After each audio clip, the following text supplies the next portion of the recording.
أعوذ بالله من الشيطان الرجيم بسم الله الرحمن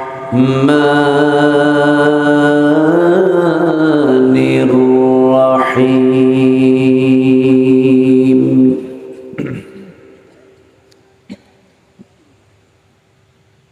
إن الله يأمر بالعدل والإحسان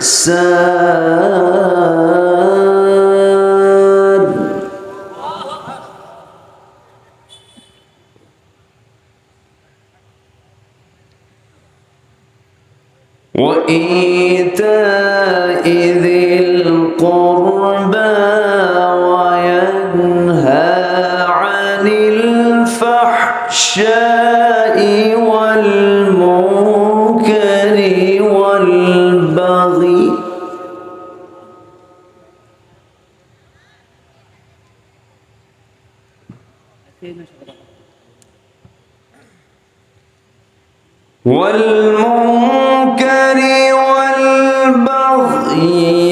يعظكم لعلكم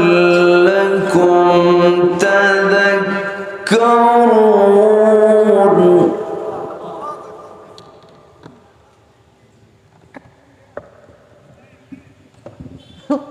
الله أكبر بسم الله الرحمن الرحيم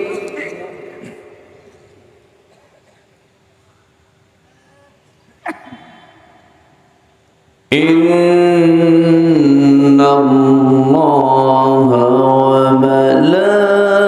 وملائكته يصلون على النبي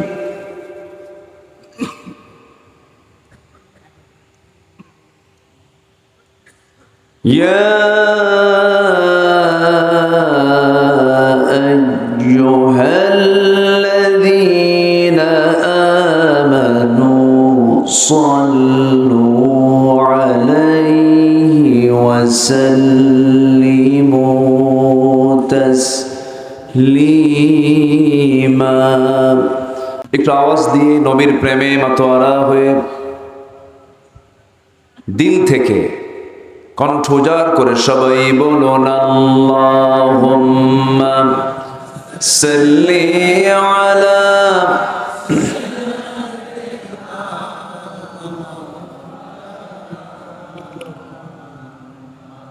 ওয়া আলা আলি সাইয়্যিদিনা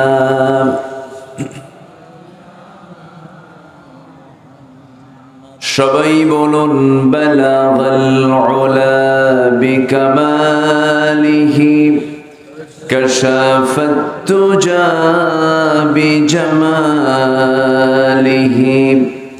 হাসনাত জামিউ খিসালিহি সাল্লু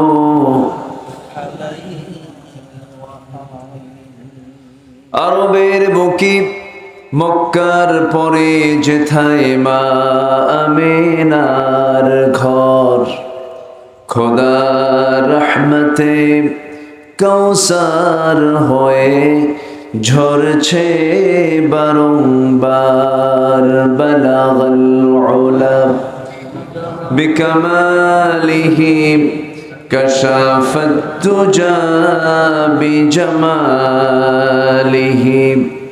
حسنت جميع خصاله صلوا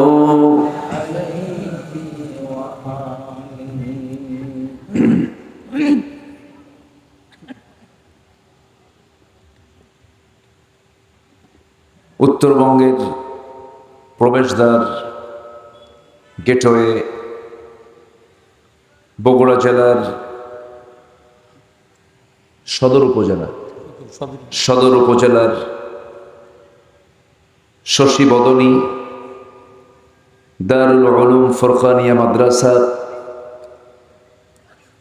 যুব সংঘ মাহফিল ইন্তেজামী কমিটি কর্তৃক আয়োজিত 11তম বার্ষিকী তাফসীরুল কোরআন মাহফিল 2024 সরকারি প্রাইমারি স্কুল মাঠে অনুষ্ঠিত। মুসলিম উম্মার জন্য নির্দিষ্ট দুটো দিন আনন্দের, ঈদুল আজহা, ঈদুল ফিতর। এই পবিত্র বরকতময় রমজান পরবর্তী ঈদুল ফিতরের এই গুরুত্বপূর্ণ একটি দিবসে এবং দিন শেষে রজনীতে আয়োজিত আজকের এই মহৎ আয়োজনের সম্মানিত সুযোগ্য সভাপতি আইনজীবী আব্দুল জলিল সাহেব, আজকের মাহফিলের সম্মানিত প্রধান অতিথি মাননীয় চেয়ারম্যান মহোদয় জনাব বদরুল আলম, উপস্থিত হাজরাত উলামায়ে কেরাম, ফদলায়ে ইজম, সুশীল সমাজ, জাতির শ্রেষ্ঠ সন্তান শিক্ষক মণ্ডলী, জাতির বিবেক সাংবাদিকবৃন্দ, সামনে উপস্থিত আজকের মাহফিলের প্রধান আকর্ষণ, যাদেরকে নিয়ে আজকের এই সাজানো গোছানো বর্ণাঢ্য আয়োজন, তাওহীদের পতাকাবাহী, কালেমার ঝান্ডাবাহী, দ্বীন ইসলামের নর শারদুল বীর মুজাহিদ, প্রাণ প্রিয় সম্মানিত দ্বীনি ভাইরা, আড়ালে বসে আছেন শ্রদ্ধেয়া সম্মানিতা মা বোনেরা। আলোচনার সূচনায় আনুষ্ঠানিকতার মধ্য দিয়ে আমার পক্ষ থেকে আবারও দিল খোলা সালাম, আসসালামু আলাইকুম ওয়া রাহমাতুল্লাহি ওয়া বারাকাতুহু। সালামের জবাব খুব দুর্বল মনে হলো, আজকে তো আর রোজা ছিলেন না। আসসালামু আলাইকুম ওয়া রাহমাতুল্লাহি ওয়া বারাকাতুহু। সবাই কেমন আছেন? আমাকে প্রশ্ন করলেন, আল্লাহ তাআলা আমাকে তো আপনার কাতারেই রেখেছেন। বলছি আলহামদুলিল্লাহ। এটা আওয়াজ হয়, এটা বহুক্ষণ আগের থেকে বলতেছি আমি, এটা আওয়াজ হয়। সম্মানিত ভাইয়েরা, আমরা আজকে গুরুত্বপূর্ণ একটা দিন অতিক্রম করলাম। জাহেলি যুগে আরবের লোকেরা তারা কিছু আনন্দের জন্য কিছু দিন তারা বরাদ্দ রাখত। সাহাবীরা বললেন, ইয়া রাসূলুল্লাহ, আমাদের জন্য কি কোনো আনন্দের দিন নেই? তখন আল্লাহ রাসূল সাল্লাল্লাহু আলাইহি ওয়াসাল্লাম বললেন, হ্যাঁ আছে। একটা হচ্ছে ঈদুল ফিতর, আরেকটা কি ঈদুল আজহা। বছরে সারা বছর আপনি রোজা রাখবেন, আপনার কোনো বাধা নাই, কিন্তু একটা দিন নয়। মোট কয়দিন বলেন তো? 5 দিন। ঈদুল ফিতরের দিন, ঈদুল আজহার দিন এবং তার পরবর্তী আরো 3 দিন। যদিও রোজা রাখা সওয়াবের কাজ, এই 5 দিন যদি কেউ রোজা রাখে তখন কিসের কাজ হবে? গুনার কাজ হবে। কিসের কাজ হবে? গুনার কাজ। তাহলে এখান থেকে একটা জিনিস স্পষ্ট হলো যে এই 5টা দিনের একটা আলাদা গুরুত্ব, একটা আলাদা তাৎপর্য, একটা আলাদা সম্মান কে দিয়েছেন? আসতে বলবেন না, কে দিয়েছেন? আল্লাহ দিয়েছেন। সেই ঈদুল ফিতরের দিন। আজকে তো আমি তো ভাবতেছিলাম লোক কি পাবো আমি, কারণ বিয়ের বাড়ি, জামাই শ্বশুর বাড়ি, আবার বাপ মেয়ের বাড়িতে, সব তো আজকে ব্যস্ত। তাও আবার ঈদুল ফিতর, ঈদুল আজহা হলে গরু নিয়ে থাকে সবাই। আজকে তো মানে দৌড়াদৌড়ির দিন। কিন্তু আমার দিলটা ভরে গেছে যে আপনারা কোরআনকে মহব্বত করে আজকের দিনে মাহফিল আসা মানে নিঃসন্দেহে কোরআনের মহব্বত আপনারা মাহফিল এসেছেন। বলি আলহামদুলিল্লাহ। সবাই বলছে আল্লাহুম্মা ইন্নী আসআলুকা আল হুদা ওয়াত তুকা ওয়াল আফাফা ওয়াল গিনা। সবাই বলি আল্লাহুম্মা লাকা আসলামতু ওয়া বিকা আমানতু ওয়া আলাইকা তাওয়াক্কালতু ওয়া ইলাইকা আনাবতু ওয়া বিকা খাসামতু। আমরা আল্লাহ তাআলার শুকর আদায় করে নিলাম। সম্মানিত হাজিরিন, আমি সেখান থেকেই কথা বলতে চাই যেখান থেকে আমি আমার অভ্যাস অনুযায়ী শুরুতে তেলাওয়াত দিয়ে শুরু করেছি। আয়াতটা আমাদের ঘরের আয়াত, পকেটের আয়াত। যারা জুমার নামাজ পড়েন, জুমার খতিবের খুতবা শোনেন, তাদের এই আয়াতটা মুখস্থ হয়ে যাওয়ার কথা। দেখবেন যারা নিয়মিত জুমার নামাজ পড়েন নির্দিষ্ট ইমামের পেছনে, আরবি না বুঝলেও দাঁড়াতে হবে কখন, ইমামের আগেই মুসল্লি টের পায়। ঠিক আছে না? একটা জানা হয়ে যায়। তা আমি যে আয়াতটা আমি তেলাওয়াত করেছি এটা খুবই কমন, সবার জানা একটা আয়াত। যদি আপনি গোটা কোরআনকে প্রশ্ন করেন, কোরআন তোমার এই কালামের মধ্যে সবচাইতে শ্রেষ্ঠ অর্থ বহন করে এমন একটা আয়াত বলো, তখন অনেকগুলো আয়াতের মধ্যে এই আয়াতটা চলে আসে। বলি আলহামদুলিল্লাহ, জোরে বলি আলহামদুলিল্লাহ। এই আয়াতকে সামনে রেখে আমি কিছু কথা বলতে চাচ্ছি। আমাকে সময় দেওয়া যাবে তো? জোরে বলি ইনশাআল্লাহ। আমি যে খুব বেশি লম্বা সময় নেব তাও না, তবে আমাকে যদি আপনি সময় দেন আমিও সময় দিতে প্রস্তুত আছি। আমাকে সময় দেওয়া যাবে তো? জোরে বলি ইনশাআল্লাহ। আবারও বলছি ইনশাআল্লাহ। সম্মানিত ভাইয়েরা, আসুন আমরা মূল আলোচনার দিকে আস্তে আস্তে চলে যাচ্ছি। আমরা যে কিতাবের কথা শুনতে এসেছি, আল্লাহ তাআলা এই কিতাবটা নাজিল করেছেন সেই সময়, যে সময় আধুনিক দুনিয়ার উন্নত কোনো প্রযুক্তি সেই যুগে ছিল না। মাইক ছিল না, ক্যামেরা ছিল না, মোবাইল ছিল না, কোনো অনলাইন ছিল না, তারপর বিদ্যুৎ ছিল না, যানবাহন আগে এমন জাতীয় কোনো যানবাহন ছিল না। সেই সময়, যে সময় আধুনিক দুনিয়ার কোনো কিছু উপস্থিত ছিল না, সেই সময় কোরআনটা নাজিল হলেও আজকের এই আধুনিক তথ্য প্রযুক্তির দুনিয়াতে কোরআনটা কি অচল না সচল? অচল না সচল? সচল। কিন্তু আমরা কোরআনটাকে কি করে রাখছি বলেন? কোরআন সচল, কিন্তু আমরা কি করে রেখেছি? আমরা অচল করে রেখেছি। শুধু আমরা কোরআনটাকে অনেকে মনে করি কি জানেন, এটা ধর্মের কিতাব, ধর্মীয় একটা কিতাব। বাপ মরে গেলে পরে কিছু হাফেজ টাফেজ নিয়ে আইসা কুলখানে দিবা, খতম টতম দিবা, রমজান আসলে পরে একটু দুই একটা খতম টতম দিয়ে দিবা।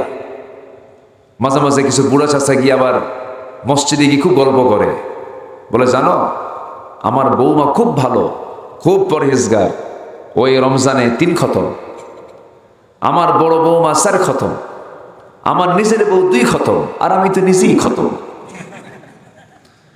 তো শুধু আমরা খতম নিয়ে ব্যস্ত আছি। শুধু তেলাওয়াত নিয়ে ব্যস্ত আছি।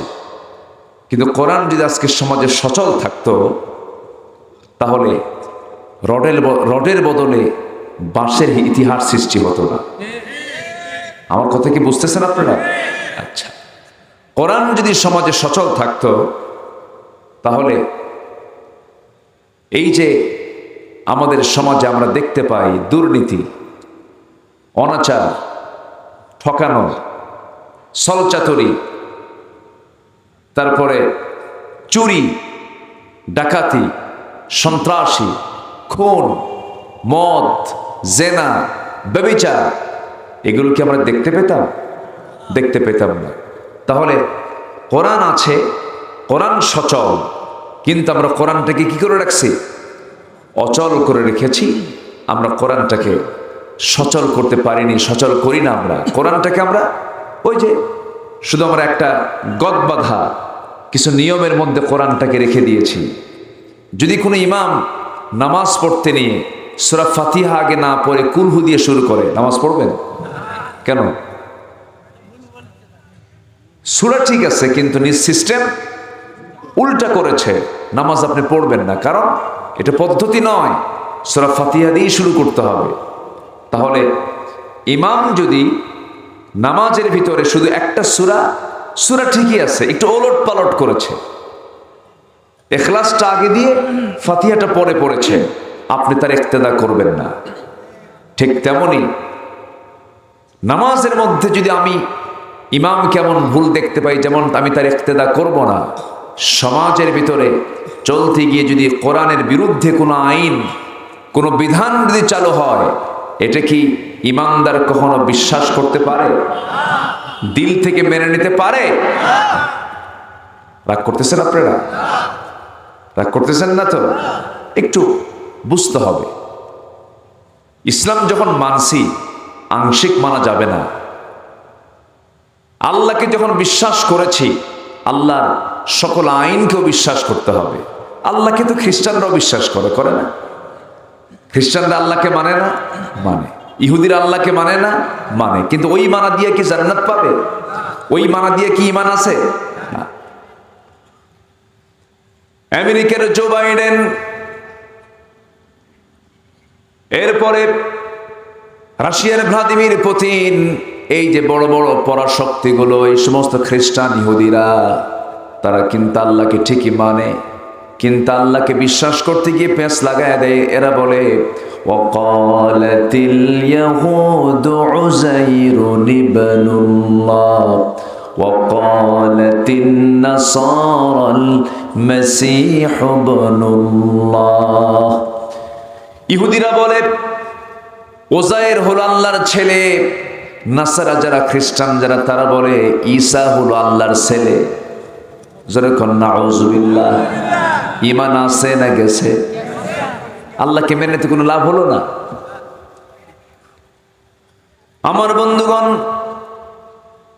আল্লাহকে মানলাম, রসুলকে মানলাম না, রসুলকে মানলাম, কিতাবকে মানলাম না, কিতাবকে মানলাম, তকদিরকে বিশ্বাস করলাম না, তকদিরকে বিশ্বাস করলাম, আখিরাতকে মানলাম না, আখিরাতকে বিশ্বাস করলাম, সকল নবীর প্রতি আমি ঈমান আনলাম না, সকল নবীর প্রতি ঈমান আনলাম, সকল কিতাবকে আমি বিশ্বাস করলাম না। ঈমান আনা হলো না, কারণ ঈমান আনতে গেলে ঈমান আনতে হবে আংশিক না পুরোপুরি? আংশিক না পুরোপুরি?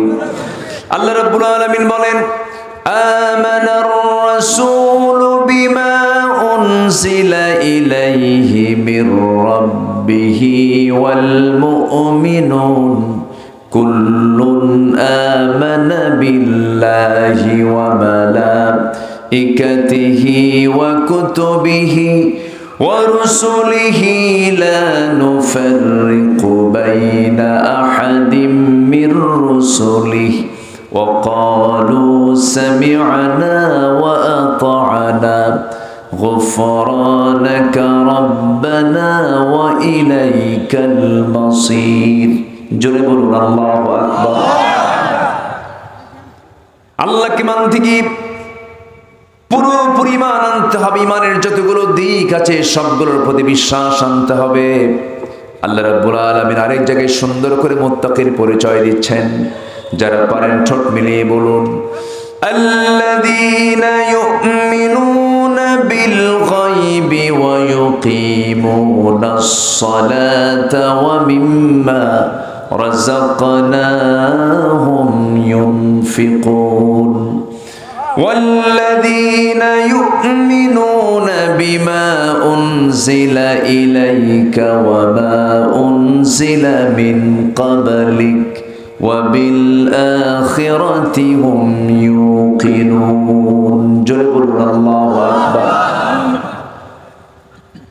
ঈমানকে যদি পরিপূর্ণ না করতে পারি, আংশিক মানলাম না। আমার দেশে বহু ইমানদার আছে, নামাজও পড়ে, রোজাও রাখে, সুদের কারবারও করে। হ্যাঁ, মনে হয় নাই? শশী বদনী নাই মনে হয়। শশী বদনী, শশী মানে তো সূর্য না, শশী মানে চন্দ্র। হ্যাঁ, চন্দ্র, জি। হ্যাঁ, মানে মুখ। আচ্ছা, বদন মানে হচ্ছে মুখ। হ্যাঁ, শশী বদন মানে চন্দ্রমুখী। জি, চন্দ্রমুখী মানে খুব সংস্কৃতি। হ্যাঁ, শশী বদিনের সংস্কৃতির একটা মিশ্রণে এই গ্রামের নামটা রচিত হয়েছে। আলহামদুলিল্লাহ, ভালো। শশী বদনী, বদন মানে হচ্ছে মুখ। এটা বলতে চাচ্ছিলাম, আমি তো ভুলে গেছি। না, ঠিক আছে, অনেক ভালো। তো আছে এলাকায় সুদের কারবার আছে নাকি লাইন পাল্টাবো, ওয়াজ পাল্টাবো? কি বলেন আপনারা? না কি লাইন রাখবো তো নাকি? আপনি বললেও তো আমি শুনবো না, একটু চেক করলাম। শোনেন, একটা স্ট্রেট হাদিস শোনেন। আল্লাহ রাসূল বলছেন, লা তাজুলু কদমা ইবনে আদম হাত্তা ইউসআল আন খামসিন। কোন আদম সন্তান এক কদম কিয়ামতের দিন তুলতে পারবে না, সামনে এগোতে পারবে না, যতক্ষণ না সে 5টা প্রশ্নের জবাব না দিতে পারবে। নাম্বার 1, আন উমরিহি ফীমা আফনাহু। তার জীবন সম্পর্কে প্রশ্ন করা হবে, সে জীবনটাকে কোন কাজে ব্যয় করেছে। ওয়া আন শাবাবিহি ফীমা বালাহু। তার যৌবন সম্পর্কে প্রশ্ন করা হবে, তার যৌবন কালটা সে কোন কাজে ব্যয় করেছে। নাম্বার 3, ওয়া আম্মালিহি। তার মাল সম্পর্কে প্রশ্ন করা হবে, মিন আইনা ইকতাসাবাহু। সে কোন জায়গা থেকে তা কামাই করেছে এবং কোথায় সে ব্যয় করেছে। নাম্বার 5 হলো তার জ্ঞান সম্পর্কে প্রশ্ন করা হবে, সে যতটুকু জেনেছে তা কতটুকু মেনেছে, এলেম অনুযায়ী তার আমল কতটুকু। এই 5টা প্রশ্নের জবাব না দেওয়া পর্যন্ত আদম সন্তান সামনে একটা কদমও ফেলতে পারবে না। কে বলেছেন? আসতে বলবেন না, কে বলেছেন? আল্লাহ বলছেন। এই জন্য তাহাজ্জুদের আমল সারা জীবন আপনার অনেক জিকির আজগার করছেন, কিন্তু সুদ দিয়ে ভরা। বাপ হয়ে এক ছেলেকে 10 বিঘা জমি বেশি লিখে দিয়ে দুনিয়া থেকে বিদায় হয়, আছে না? ছোট ছেলে আমার, বড় ছেলে আমার 10 বিঘা জমি বেশি দিয়া এই যে বৈষম্য করে দুনিয়া থেকে বিদায় নিল, ওই বাপটা কি হালাল কাজ করলো না হারাম কাজ করলো? তাহলে ওর নাম কি হালালি না হারামি? যে হারাম খায়, যে হারাম কিছু করে, ওর নাম কি? আরো জোরে কন, আরো জোরে। হারামি। কই না, তুই তো হারামি। কথা বলছেন? হারামি।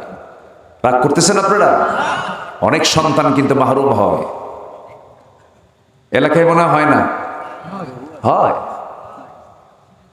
জায়গা মতো ওষুধ দিতে হবে তো। অসুখ হলে কোথায় যাই আমরা? ডাক্তারের কাছে। আমার এই অসুখটা হয়েছে, তখন ডায়াগনস্টিক সেন্টারে পাঠায় দেয়, যেটা চেক আপ করেন, এটা চেক আপ করেন। রোগ নির্ণয় না করলে তো হবে না। তো ডাক্তাররা করে হলো দেহের ট্রিটমেন্ট, আর আমাদের ট্রিটমেন্ট করতে হলো রুহের ট্রিটমেন্ট। তো সমাজের যে রোগগুলো আছে, এই রোগগুলো আমাদের ধরে দেওয়ার দায়িত্ব আছে না নাই? আসতে বলবেন না, আছে না নাই? আমাকে সময় দিচ্ছেন তো নাকি? আমার কথার মধ্যে কিন্তু রসকস একটু কম। আমি খুব সুন্দর করে কথা বলতে পারি না, ভাঙ্গাচোরা কিছু কথা বলি আমি। তবে আমার এই 25-26 বছরে অযাচিত, অপ্রয়োজনীয়, অপ্রাসঙ্গিক, অতিরঞ্জিত, অতিরিক্ত কোনো কথা আমি বলতে চাই না, বলি না। অজানাই যদি হয় সেটা ভিন্ন কথা। আমার আলোচনা তো অনেকেই শোনেন। আমি এক্সেস বাজে কোনো কথা আমার মুখ থেকে আমি বের করি না, কারণ এটা এমন একটা জায়গা যেখানে বসেছি আমি, এটা এমন একটা প্ল্যাটফর্ম, বসেছি আমরা ছোটখাটো কোনো কিতাব নিয়ে নয়। কি নিয়ে বসেছি আমরা? কোরআন নিয়ে। কিন্তু দুঃখজনক হলেও সত্য, কোরআনটাকে রঙ্গমঞ্চ বানিয়েছে কিছু লোকেরা, আছে না নাই? হাসির তামাশায় বানায় ফেলছে, ঠিক না? আমার নবীজি যখন বয়ান করতেন, কোন সাহাবী নড়াচড়া করতেন না। উপস্থিত যারা থাকতেন তারা ভাবতেন কোরআনকে সম্মান করে বসে থাকতে হবে। তারা নড়াচড়া তো দূরের কথা, একটা উড়ন্ত পাখি এসে মাথায় বসতো, টের পেত না একটা মানুষ না গাছ। আল্লাহু আকবার বলে। আর আমাদের দেশে এখন ইদানিং লক্ষ্য করছে, শ্রোতাও যেমন বক্তাও তেমন। হুজুর একটু হাসান, আছে না নাই? কারে আজকে যা ওয়াজ দিয়ে গেল না, ওরে বাপরে বাপ, হারিম সংকেত ফেল। দেখেন কার সঙ্গে মিলায় দিল, হারুন কিসিঞ্জার ফেল মিলায় দিল না, এটা উচিত নয়। রাসূল যখন কথা বলতেন, সাহাবা কেরামদের অন্তরটা কাঁপতো, চোখ থেকে দর করে পানি পড়তো। কোরআনের সৌন্দর্য আলাদা। আল্লাহ তুমি এই তাফসীর মাহফিলকে কবুল করো, জোরে বলি আল্লাহুম্মা আমিন। কোরআন শোনা আগে না ধৈর্য আগে? সবাই ধৈর্য নিয়ে শুনবেন তো? আমাদের শেষ কাজ কি হবে? মোনাজাত করে আমরা যাব, জোরে বলি ইনশাআল্লাহ। ভাববেন যে আমরা এমন দিনে এসেছি, এমন রাতে এসেছি, এটা বিশেষ দিন, বিশেষ রাত। আল্লাহু আকবার। আমরা থাকবো, জোরে বলি ইনশাআল্লাহ। সম্মানিত ভাইরা, একটু কান লাগাবেন। তাহলে ভাই যদি, বাবা যদি ছেলেকে একজনকে বেশি দেয় আর একজনকে কম দেয়, খবর আছে না নাই? আছে। কোরআনে সেই বিধান নাই? আছে না? তাহলে কোরআন যদি এই বিধানের কথা বলে, তাহলে কোরআন কি শুধু ধর্মের কিতাব? এই যে আমার ভাইয়েরা, মুরব্বীরা কোর্টে প্র্যাকটিস করেন, ফারায়েজের জ্ঞানগুলো তারাও কিন্তু কম জানেন না, সমস্ত হিসাবগুলো তারা জানেন। আমি কোরআনটাকে যতটুকু ভাঙ্গাচুরা পড়েছি, আমার কাছে মনে হয়েছে ফারায়েজের যে সূত্রটা আল্লাহ তাআলা দিয়েছেন, অংশ বন্টন যে দিয়েছেন, আমেরিকাতে মাস্কিন আইন পাশ হলো, নতুন করে তারা সংযোজন করেছিল, বড় ভাই যারা হবে, পরিবারের বড় সন্তান যারা হবে, বড় ছেলে যারা হবে, তাদেরকে অন্যান্য ভাইয়ের চাইতে একটু বেশি দেওয়া হবে, অংশ একটু তারা বেশি পাবে। বছর 10 আইন চললো ঠিক, কিন্তু ম্যাক্সিমাম পরিবারের বড় ভাইটা মার্ডার। কথা বুঝলেন না? সম্পদ বেশি পায় তো ওটা মার্ডার হয়ে গেছে। নাই, পৃথিবীতে বহু আইন আছে, উত্তরাধিকার আইন আছে, কিন্তু কোরআন যে আইনটা দিয়েছে, কোরআন যে আল্লাহর পক্ষ থেকে নাজিল হওয়া কিতাব, এই আইনটাই যথেষ্ট। আল্লাহু আকবার বলেন। কোথাও কোনো গ্যাপ নাই, একদম সূক্ষ্মভাবে আল্লাহ তাআলা বন্টন করে দিয়েছেন, সব দিয়ে দিয়েছেন। সম্মানিত ভাইয়েরা, কাউকে ঠকানো যাবে না। আপনি যদি কাউকে সম্পত্তি ঠকিয়ে দুনিয়া থেকে বিদায় নেন, আপনাকে সোজা জাহান্নাম যেতে হবে, এটা করা যাবে না। বোনকে সম্পদ বুঝায় দেয় না, এমন ভাই তো নাই এলাকা। আসতে কয়, আসে না নাই? আশেপাশে কি মা বোনরা মাহফিল আসছে? আসছে। হয়তো মা বোনরা মনে মনে বলতেছে, হুজুর একটু ভালো করে কর, ভাই কিছু বসে আছে। যদি আপনার ওয়াজে যদি মনটা গলে, তাও তো আমাদের কপালটা খুলবে। বোন সম্পত্তি চাওয়া তো দূরের কথা, বোন বাড়িতে ঢুকলেই কিছু কিছু ভাইয়ের চোখ এরকম বড় হয়ে যায়। আছে না নাই? আছে। কেন? কেন হবে আপনার? আপনি যে মার পেট থেকে জন্ম নিয়েছেন, আপনার বোন সেই মার পেট থেকে জন্ম নিয়েছেন। আপনি কেন মন খারাপ? আপনি কেন জ্বলে? আপনার কেন সমস্যা হয়? না, যেদিন বাবার মৃত্যু হয়েছে সেই দিনে আপনার বোন সম্পত্তির ওয়ারিস হয়ে গেছে। এটা মাথায় রাখতে হবে। কিন্তু ভাই এটা করে কি? ছলে বলে কৌশলে বনের সম্পত্তির ধান জমি থেকে ঠিকই তুলে নিয়ে এসে গোলা ভরায়। মনকে মন ধান বনের সম্পত্তি থেকে জমি থেকে ধানগুলো পেল, সেখান থেকে আবার হজের টাকা জমা করে হজেও গেল, দান সদকা করলো। 1 যুগ চলে গেল, 1.5 যুগ চলে গেল, বোনটাকে সম্পদ বুঝায় দেয় না। মাঝে মাঝে বোনকে একটু বিশেষ পর্বে দাওয়াত দেয়, ঈদের মধ্যে দাওয়াত দেয়, এরপরে জ্যৈষ্ঠী মাসে দাওয়াত দেয়, দাওয়াত দিয়া আকবরিয়ারে মিষ্টি খাওয়ায়, মোহরম আলীর দই খাওয়ায়া পাশে বসায়া একটু বলে, বোন রাগ করো না, একটা কথা বলবো কি, অংশ নিলে কিন্তু ধ্বংস হয়। কি ওয়াজটা দিল দেখে। ও নাকি হজ করে আসছে। আছে না এরকম? আছে না নাই? আল্লাহ ফাঁকি বোঝে, বান্দার ফাঁকি আল্লাহর সবচাইতে বেশি বোঝেন। ওয়া মাকারু ওয়া মাকারাল্লাহ ওয়াল্লাহু খায়রুল মাকিরিন। তুমি কৌশল করো, আল্লাহও কৌশল করেন। আল্লাহ তোমাকে ছাড়বেন না, আল্লাহ তোমাকে ধরে ফেলবেন, অ্যাটাক করবেন, কোনো সন্দেহ নাই। আল্লাহ বলছেন লিযযাকারি মিসলু হাযযিল উনসাইন। আয়াতের শেষে বলছেন তিলকা হুদুদুল্লাহ।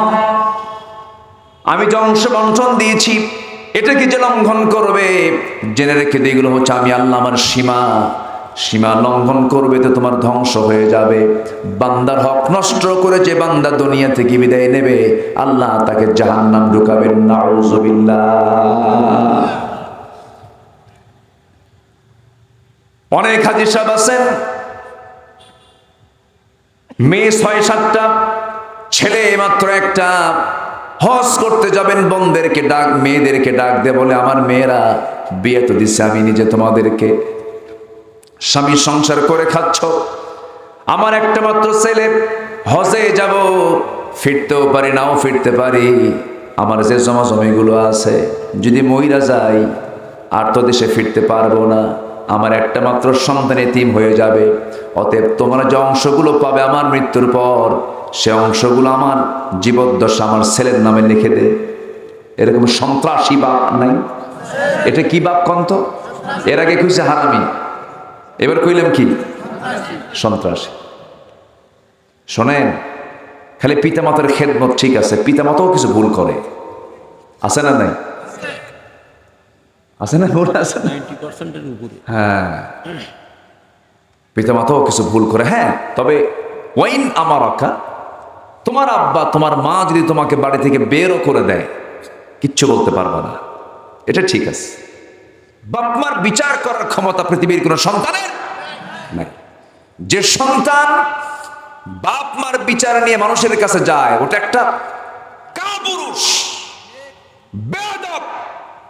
ওই সন্তান আল্লাহর কাছে পছন্দনীয় নয় না। কিন্তু অপরাধ বাবা করলেও যে অপরাধ, সন্তান করলেও অপরাধ। অপরাধ তো অপরাধী। আল্লাহ সন্তানকে ধরবেন আর বাপকে ধরবেন না, এটা হতে পারে না। আল্লাহ বাপকেও ধরবেন। এমন কিছু বাপ আছে না নাই? আছে। মেয়েদেরকে সম্পদ দেয় না, সব ছেলের নামে লিখে দিয়া ডোবা আর কি কয়, নালা, বাসঝাড় আর কবরস্থান, কথা বলছেন নাই? এগুলো থুইয়া মেয়েদের অংশে থুইয়া চলে গেল। কখনো এটা উচিত নয়, এগুলো হারাম কাজ। এগুলো কি কাজ? হারাম কাজ। তাহলে আসেন আমরা আয়াতের সঙ্গে একটু মিলে নেই। খতিবরা যে প্রত্যেক খুতবায় আরবিতে এই আয়াতটা বলেন, এই আয়াতটা কত গুরুত্বপূর্ণ দেখেন। আল্লাহ তাআলা এই আয়াতের মধ্যে 3টা আদেশ দিয়েছেন, 3টা নিষেধ করেছেন। 3টা আদেশ দিয়েছেন, 3টা নিষেধ করেছেন। 3টা আদেশ কি দেখেন। আল্লাহ রাব্বুল আলামিন বলেন, ইন্নাল্লাহা ইয়া'মুরু বিল بالعدل والإحسان وإيتاء ذي القربى وينهى عن الفحشاء والمنكر والبغي يعظكم لعلكم تذكرون جل الله أكبر নিঃসন্দেহে আল্লাহ রাব্বুল আলামিন তোমাদেরকে আদেশ করছেন তিনটা কাজের। নাম্বার 1 হলো বিল আদাল, আদালত তোমরা ঠিক রাখো, ন্যায়পরায়ণতা তোমরা ঠিক রাখো। ইয়াদিলু হুয়া আকরাবু লিত্তাকওয়া, ইয়াদিলু হুয়া আকরাবু লিত্তাকওয়া। তোমরা যদি আদালত ঠিক রাখতে পারো এটাই হলো তাকওয়ার সবচেয়ে উত্তম পন্থা।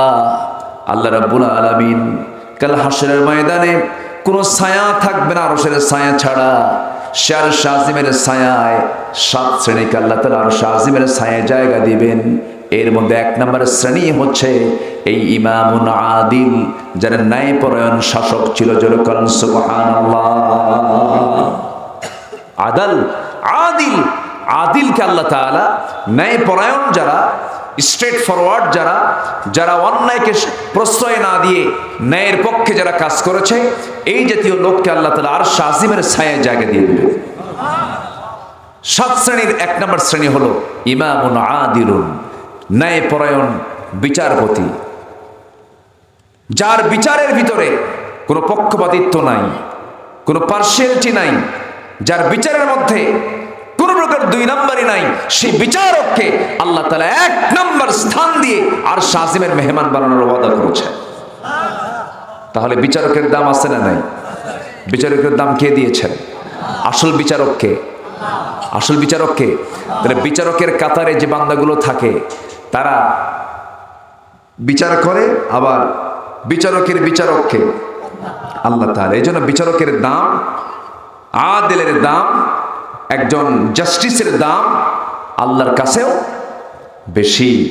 কিন্তু প্রশ্ন এখানে একটা থেকে যায়, দুঃখজনক হলো সত্য, আজকে কি গোটা দুনিয়া জুড়ে আসলে কি ন্যায়ের কোনো বিচার আছে? আসতে বলবেন না আছে? ইসরায়েলে একটা কুত্তা যদি মরে, কুত্তা, গোটা পৃথিবীর সমস্ত মানবতা জেগে ওঠে, হাইরে শেষ করে দিল। আর রীতিমতো পাখির বাচ্চার মতো গুলি করে হত্যা করছে ফিলিস্তিনের শিশু, নারী, অসহায় বৃদ্ধা থেকে দুনিয়া থেকে বিদায় করে দেওয়া হচ্ছে। পৃথিবীর কোন মানবতার মুখ থেকে কোনো কথা নাই, ঠিক কিনা? সম্মানিত ভাইয়েরা, সম্মানিত বন্ধুগণ, 180 কোটি মুসলমানের দুনিয়া আজ, 700 কোটি, 750 কোটি মানুষ এই দুনিয়ায় বসবাস করে।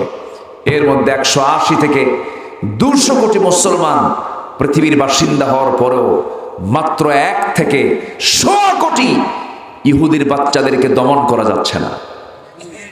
আমার কথা কি বুঝতেছেন আপনারা ভাই? ইহুদির জনসংখ্যা কত? 1 থেকে 100 কোটি, 1 কোটি প্লাস। এদের জনসংখ্যা আজ থেকে 4000 বছর আগে ছিল হলো 40 লাখ। সাইয়েদনা মূসা আলাইহিস সালামের সময় ইহুদিদের জনসংখ্যা ছিল কত? 40 লক্ষ। আজকে 1 কোটিও হয় নাই। মানে কি দেখেন, 4000 বছর আগে এদের সংখ্যা তো থাকার পরও আজকে 1 কোটি হয়তো প্লাস হতে পারে, কিছু হয়েছে। কুত্তার বাচ্চা একসঙ্গে 8-9টা হয়। গরু গাভী বাচ্চা দেয় কয়টা? দেখা যায় কোনটা বেশি? গরুই তো বেশি দেখা যায়, কুত্তা তো দেখা যায় না। বাচ্চা কিন্তু মেলাগুলো দেয়, কিন্তু টিকে না। ইহুদির বাচ্চারা হলো ওই কুত্তাদের মতো। আসতে কোন কেন, জোরে কোন, ঠিক কিনা?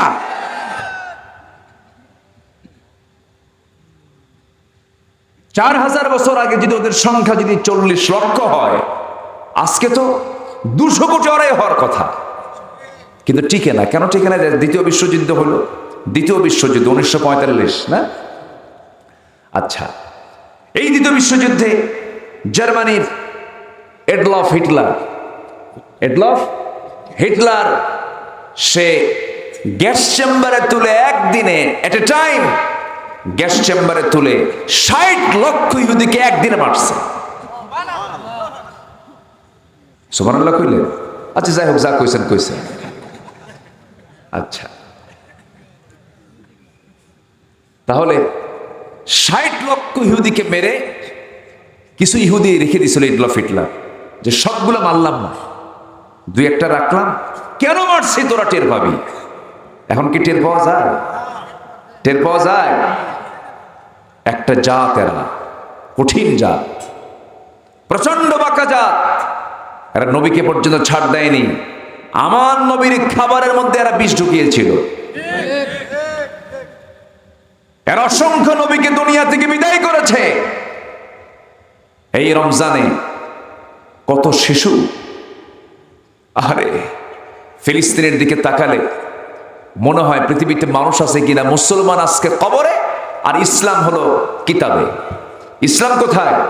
কিতাবে। মুসলমান কোথায়? কবর। কোনো আওয়াজ নাই, কোনো সারা শব্দ নাই। আমি গরম বক্তৃতা দিয়ে আপনার কি জাগবেন? আমার বক্তৃতা আপনার কি আপনি জাগবেন? লক্ষ লক্ষ মুসলমানের তাজা রক্ত দেখেও যদি মুসলমান না জাগতে পারে, পৃথিবীর কোন বক্তৃতা দিয়ে মুসলমান জাগতে পারে না। কোনো আওয়াজ নাই, কোনো কথা নাই, মুসলমান চুপ মেরে শুধু দেখতেছে। অথচ কিচ্ছু ছিল না। মাত্র 5টা মুসলিম দেশও যদি এক জায়গায় হয়ে যদি কথা বলতো, গোটা ইহুদির বাচ্চা থরথর করে কাঁপতো। কিন্তু কথা বলার কেউ নাই। কিন্তু এটার জন্য কি জবাব দিতে হবে না? একদিন জবাব দিতে হবে। কার আদালতে? কার আদালতে? আল্লাহর আদালতে। আমার বন্ধুগণ, একটু কান লাগাবেন, মনোযোগ দিয়ে শোনার চেষ্টা করবেন। 3টা কাজের আদেশ দিয়েছেন আল্লাহ রাব্বুল আলামিন। নাম্বার 1 হলো তোমরা ন্যায়পরায়ণ হও, তোমার পরিবারে বিচার করবে, ছেলে মেয়ের সঠিকভাবে সুন্দর করে ফয়সালা করবে। সমাজের মাতব্বর হয়েছ, সুন্দর করে রায়টা দিবা। টাকা খায়া রায় দেওয়া মাতব্বর গ্রামে গ্রামে আছে না? আছে? টাকা খায়, রায় চেঞ্জ হয়ে যায়। আগে মরো, তুমি কারে তুমি কি করবা আগে মরে দেখো। অসংখ্য পরিবারকে জুলুমের ভিতরে রেখে দিয়েছে এমন মাতব্বর আছে না নাই? আল্লাহ তাআলা বলছেন আদল ঠিক রাখো, আদালত ঠিক রাখো, বিবেক ঠিক রাখো। তোমার বিবেক যদি জাগ্রত হয়, তোমার বিবেক যদি নিরপেক্ষ হয়, তোমার বিবেক যদি সঠিক হয়, এটাই তোমাকে জান্নাতে নিয়ে যাবে। কিন্তু তা তো নাই। আমার বন্ধুগণ, নাম্বার 2 হলো আল ইহসান। ইহসান করো। ইহসানটা কি? বান্দার যে হক তা তো সে আদায় করবে, এর অতিরিক্ত কিছু করে, এটার নাম হলো ইহসান। ধরেন বাবার মৃত্যুর আগে ছেলের মৃত্যু হয়ে যায়, এমন আছে না? বাবার আগে কার মৃত্যু হয়? ছেলের মৃত্যু হলো। ছেলে সন্তানটা মারা গেল, কিন্তু তার আরো 2টা ছেলের সন্তান রেখে, অর্থাৎ নাতি রেখে ছেলে চলে গেছে, নাতি রেখে ছেলে চলে গেছে। এরকম আছে না? আছে। এক্ষেত্রে ইসলামের যে মিরাস, যে অংশ বন্টন, উত্তরাধিকারের যে আইনটা আছে, কোরআনে আল্লাহ তাআলা কিন্তু স্পষ্ট করে বলেননি তার অংশ কতটুকু থাকবে, সে পাবে কি পাবে না। অর্থাৎ এটাকে বলে যার মানে বাবা বেঁচে থাকতেই যার ছেলে মারা গেল সন্তান রেখে, এই সন্তান কি তার বাবার সম্পত্তির অংশ পায়? বলেন। কোরআনে কিন্তু উল্লেখ নাই। কোরআনে কিন্তু এটা উল্লেখ নাই যে এতটুকু অংশ সে পাবে, নির্দিষ্ট করে বলা নাই। কিন্তু বলা আছে কি জানেন? ইহসান করো। কি করো? আসতে বলে কি করো? ইহসান মানে কি? যা পাবে তা তো পাবেই, অতিরিক্ত আরো করো। আল্লাহ তাআলা এখানে অপশন রেখে দিয়েছেন, বান্দা কি করে দেখি, বান্দা কি করে এটা দেখি। তাহলে ইহসানটা হলো যা পাবে তা তো পাবেই, অপরন্ত তার প্রতি ইহসান করতে হবে। সম্মানিত ভাইয়েরা, যখন সন্তানটা মারা গেল নাতি রেখে, ওই নাতি দেখার দায়িত্ব কার উপর চলে আসলো? বলেন কার উপরে? এদিকে আল্লাহ স্পষ্ট করে বলেন নাই যে এই নাতিপুতির সম্পদ ছেলে হয়ে তো আসবে, ছেলে তো আগেই চলে গেছে, এই নাতিপুতিকে কি দিতে হবে? তার ছেলের অংশ তো নাই। দাদার উপরে দায়িত্ব কমে গেল না বেড়ে গেল? এই সময় কি হক আগে দরকার? হকও দরকার, ইহসানও দরকার। কিন্তু অনেক দাদা আছে নাতির খবরই নেয় না। ওই সময় যদি দাদা ওই নাতির জন্য যদি তার সমস্ত সম্পত্তির 1/3 দিয়ে দেয়, গুনাহ হবে না। ঠিক আছে না? অন্যান্য ছেলে যা পাবে তার চাইতে যদি বেশিও দেয়, কোনো সমস্যা নাই। আল্লাহু আকবার বলবেন না? যেরকম আল্লাহু আকবার। আল্লাহর আইনগুলো কত মজবুত দেখেন। আল্লাহ তাআলা বলছেন, আদল ঠিক রাখো, ইহসান করো। ইহসান হলো যা পাবে তা তো দিবেই, অতিরিক্ত কিছু করার নাম কি? ইহসান। আমার কথাগুলো মনে হয় আপনারা কষ্ট পাচ্ছেন। এই কথাগুলো কি জানার দরকার আছে না? আসতে বলবেন না, আছে না? আচ্ছা, সবার জীবনের সঙ্গে কিন্তু এইগুলো মিলে যায়। যে শোনেন, কথাগুলো একটু মনোযোগ দিয়ে শুনতে হবে। আমার বন্ধুগণ, এই দুনিয়া থেকে আমিও বিদায় নেব, আপনিও বিদায় নেবেন। এই হুকুমগুলো যদি আমরা ফলো করে দুনিয়া থেকে বিদায় হতে পারি, দুনিয়ার জীবন তো পার হবে, কোনো না ভাবে পার হয়ে যাবে। রাজারও দিন যায়, ফকিরেরও দিন যায়, ধনীরও দিন যায়, গরিবেরও দিন যায়। কিন্তু এমন একটা দিন আসবে যে দিনটা শুরু হবে, কোনোদিন শেষ হবে না, যা মৃত্যুর মধ্য দিয়ে শেষ হয়ে যাবে। মৃত্যুটা এত কাছাকাছি, মানুষের জীবনের সবচেয়ে কাছাকাছি জিনিস হলো মৃত্যু। চোখ খোলা রেখেছে দুনিয়া, ইহকাল, চোখ বন্ধ হয়ে যাবে সঙ্গে সঙ্গে কি? পরকাল। আখিরাত চলে আসবে, পরকাল চলে আসবে। সেই আখিরাতের জিন্দেগির জন্য আমাকে আপনাকে কদম যখন ফেলবো আমরা, হিসাব করে ফেলবো আমরা, চিন্তা করে ফেলবো আমরা, কোনটা হালাল কোনটা হারাম, কোনটা ন্যায় কোনটা অন্যায়, বেছে বেছে চলতে হবে। হারামের কাছে যাওয়া যাবে না, হালালকে গ্রহণ করতে হবে, হারামকে বর্জন করতে হবে। বান্দা যখন দুনিয়াতে এমন সিস্টেম, এমন চিন্তা মাথায় নিয়ে চলবে, আল্লাহ বলছেন, ওয়াল্লাযীনা জাহাদু ফীনা লানাহদিয়ান্নাহুম সুবুলানা। যে বান্দা আমার পথে আসার জন্য চেষ্টা করে, আমি তার জন্য একটা রাস্তা নয়, দুইটা রাস্তা নয়, অসংখ্য রাস্তা আমি তার জন্য খুলে দেই। জোরে কোন সুবহানাল্লাহ। সম্মানিত ভাইয়েরা, আল্লাহর পথে আমাকে টিকে থাকতেই হবে। শয়তানের পথে আমার যাওয়ার কোনো চিন্তা মাথায় আনা যাবে না। শয়তান তো লেগেই আছে, শয়তান তো সবসময় লেগেই থাকি। শয়তান এমন সিরিয়াস, শয়তান বলতেছে, সুম্মা লাআতিয়ান্নাহুম মিন বাইনি আইদিহিম ওয়া মিন খালফিহিম ওয়া আন আইমানিহিম ওয়া আন শামাইলিহিম ওয়া লা তাজিদু আকসারুহুম শাকিরিন। তোমার বান্দাদেরকে আমি শয়তান ডান থেকে বাম থেকে সামনে থেকে পিছন থেকে পাকড়াও করে ফেলবো, তাদেরকে জাহান্নামের দিকে নিয়ে যাওয়ার চেষ্টা করব। আল্লাহ বলছেন, শয়তান রে, তুই সব বান্দাকে পারবি না। আমার যে সমস্ত বান্দাগুলো এই দুনিয়ার জিন্দেগিতে আমার আইন কানুন মেনে চলবে, তাদেরকে তুই পথভ্রষ্ট করতে পারবি না, কারণ তারা আমার কাছে আশ্রয় নেওয়ার জন্য বলবে, আউযু বিল্লাহি মিনাশ শাইতানির রাজীম। যে বান্দা আশ্রয় চায় আল্লাহর কাছে, আল্লাহ তাকে আশ্রয় দিয়ে দেন। আল্লাহু আকবার। শয়তান আছে না নাই? তো শশীবদিনী মনে হয় শয়তান চিনে না। হ্যাঁ, আছে শশীবদিনী শয়তান আছে? আছে। মানুষ আছে যেখানে শয়তান আছে সেখানে। হাইরে সুদ খায়, সুদের মোহরা, জেনার কারবার চলছে। আজকের এই দিনে যে নোংরামিগুলো হচ্ছে, সারা বছর বোরকা পড়ে, ঈদের দিন বোরকা পড়ে না। আমি কি ভুল বললাম? আচ্ছা, ঈদের দিন কি পর্দার হুকুম নাই নাকি? হ্যাঁ, ঠিক আছে। তাহলে ঈদের দিন বোরকা ছাড়ার দিন না বোরকা পরার দিন? বরং ঈদের দিনটা বোরকা পরা আরো বেশি জরুরি। বোরকা পরে না। আবার কিছু কিছু স্বামী আছে, বউটাকে সুন্দর করে সাজগুজ কইরা বিউটি পার্লার থেকে একদম আদা কি বলে, কি লাগায়, মেকআপ না, মেকআপ না, ওটাকে বলো বলো আটা ময়দা, আটা ময়দা। আল্লাহ তো মেকআপ আল্লাহ নিজেই করে দিছে। যখন কোনো বান্দা রাতের বেলা ঘুমায়, অসংখ্য আল্লাহ তাআলা এই স্কিনের ভিতরে আল্লাহ তাআলা অসংখ্য কি বলে, এটাকে বলা হয়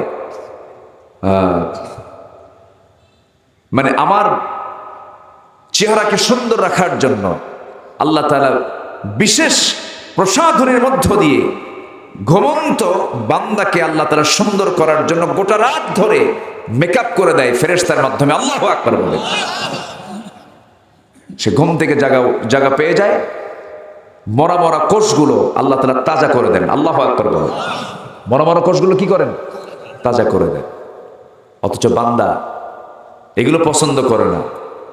আল্লাহ বান্দাকে যা দিয়েছেন তাতে সন্তুষ্ট নয়, ওর উপর আবার আটা ময়দা লাগায়, হ্যাঁ আটা ময়দা লাগায় চললো রাস্তায়। আসে না নাই বলেন তো? আসে না নাই? রাস্তায় চলে গেল।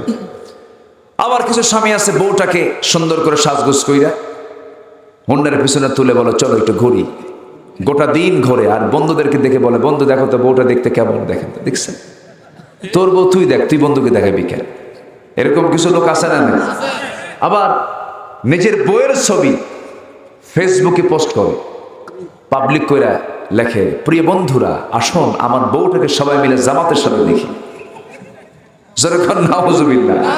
বউকে জামাতে দেখার না, বউকে জামাতে দেখার জিনিস না। হ্যাঁ বউকে কি থর জিনিস? হ্যাঁ ঢেকিয়া থর জিনিস। বা বউটাকে ঢেকে রাখতে হবে। আচ্ছা ঝিনুকটা থাকে কোথায় বলেন তো? সাগরে, তলদেশে। ঝিনুকের পেটে কি থাকে? মুক্তা থাকে।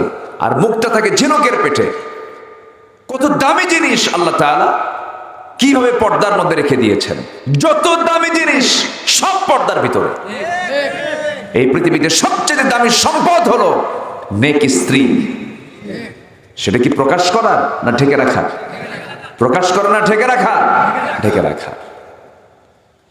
আজকে দিন চলে গেল, সারা মাস রোজা রাখছে, সারা মাস রোজা রেখে এমনকি বাইতুল হারামে চলে গেছে। আমার দেশের কিছু শিল্পপতি আছে সারা বছর তাকাম গুগাম করে, রমজান মাস চলে যায় বাইতুল হারামে চলে গেল, হুজুর একটা ভাড়া করে নিয়ে চলে গেছে। হুজুর এমন দোয়া দিবেন যেন জান্নাত পার হয়ে জাহান্নামে যায়। দোয়াটা কইরা ঈদের আগের দিন চলে আসছে দেশে এসে ঈদের নামাজটা পইরা সন্ধ্যা হওয়া মাত্রই সন্ধ্যার পরে মদ খায় শীত হয়ে পড়ে আছে। এরকম লোক আছে না নাই বলেন তো? ইমানদার কি মদের কাছে যেতে পারে? মদ খেলে কি ইমান থাকে? মদ খেলে কি ইমান থাকে? ইমান হারা হয়ে যায়। আমার বন্ধুগণ, সেই মদ আজকে অ্যাভেলেবেল। মদের দোকান বগুড়া জেলায় নাই? আসতে বলে আছে না নাই? মদের দোকানদারের নামের আগে মোহাম্মদ আছে না নাই? মদের কারবার গুলো করতেছে। মদ এমন একটা পাপের নাম, সমস্ত পাপকে ডেকে আনে। আল খামরু উম্মুল খাবাইথ, মদ হলো সমস্ত পাপের মা। আমার বন্ধুগণ, কেমন করে একটা উদাহরণ দিলে পরে স্পষ্ট হয়ে যাবে। কোন এক আল্লাহওয়ালা একটা শহরে বসবাস করতেন। ওই শহরে একজন খারাপ নারীর বসবাস ছিল।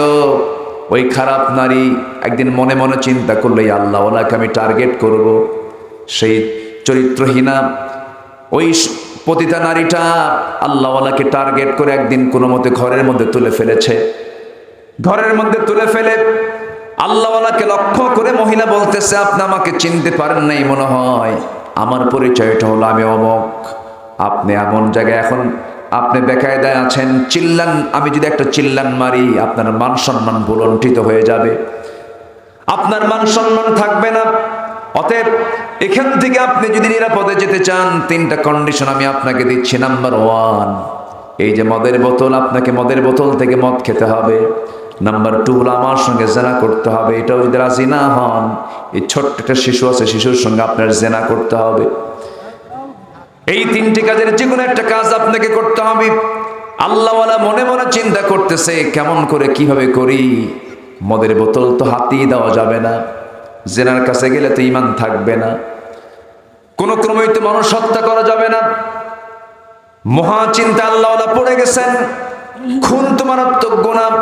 একজন মানুষকে খুন করা মানে ফাকাতালান নাস জামিআ, সেজন্য গোটা দুনিয়ার সমস্ত মানুষকে হত্যা করে ফেললো। না না, এটা মার্ডার করা যাবে না, জেনার কাজ করা যাবে না। মদের বোতলের দিকে বারবার তাকায় তাকায় মনে মনে ভাবতেছে কয়েকটা ঢোক মারি, অন্তত এই বিপদ থেকে বাঁচি। দুর্বল মনে করে, দুর্বল গুনাহ মনে করে আল্লাহওয়ালাটা যখন মদের বোতল থেকে যখন দু একটা ঢোক যখন মেরে দিয়েছে, তাল না মাতাল? বলেন, নেশা করলে কি তাল না মাতাল? মাতাল। মাথা ঠিক থাকে না তো। একটা নেশাখোর মদখোরের সামনে নিজের মেয়ে সন্তানও নিরাপদ নয়। আপনার বউ তো দূরেই থাকলো, নিজের মেয়েও নিরাপদ নয়। নাইট ক্লাবে কোনো আলেম ওলামা যায় না। জেনার মামলা আলেমদেরকে দাও, ধর্ষণের মামলা আলেমদেরকে দাও। নাইট ক্লাবে কোনো আলেমরা যায় না, তারাই যায় যারা মদের পক্ষে কথা বলে। ওই সমস্ত অসৎ, অযোগ্য, যারা নেশাখোর, ওই সমস্ত নেতৃত্বের মুখে আমরা জুতা মারি, থুতু মারি। রাজি আছেন কারা কারা? হাত উঁচু করে দেখান মুসলমান। কেউ তো স্লোগান দেন, আবার দেন স্লোগান।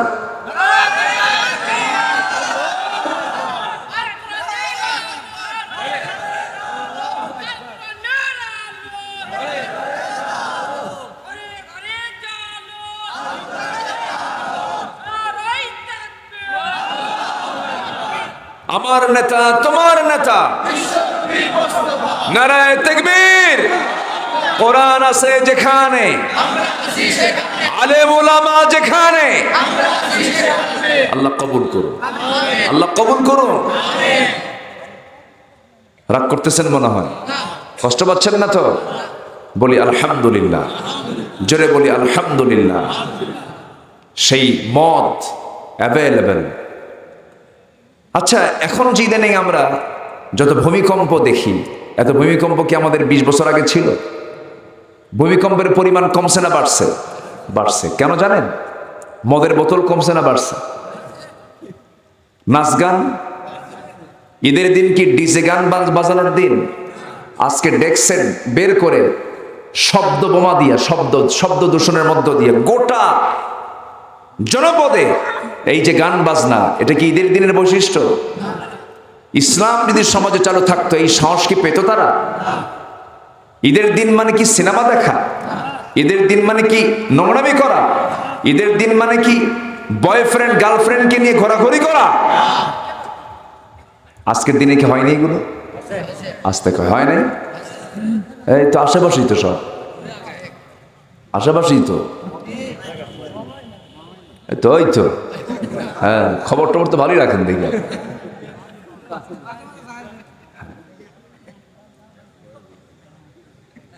এখন তো হোটেল টোটেল গ্রামেও চলে আসছে, রিসোর্ট।